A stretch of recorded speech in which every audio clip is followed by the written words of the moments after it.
বন্ধুরা প্রথমে এই ভিডিওটা দেখো, দিন এর ফানি কমেন্ট করবো। So let's go. দাদা প্লিজ ঘোরাও, প্লিজ প্লিজ।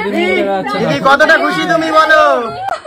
খুশির জন্য কান্নাই করে দিয়েছে একদম। 3 2 1 and happy birthday. Happy birthday.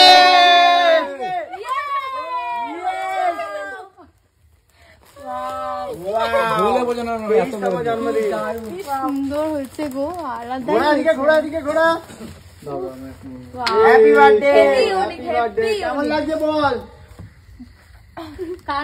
কান্না করে দিয়েছে হৃদয় দা। चलिए शुरू करते हैं। চাপড়ির জন্য চাপড়ি গিফট। ভাই একটু বুঝাবি এটা কি গিফট যার জন্য সুমি কেন্দে দিল? কান্না তো করবি, বাবা গো কত কষ্ট হয়েছে অন্যের মালকে নিজের বানাতে। হ্যাবলা বোদাটা কাঁদতেও পারে না।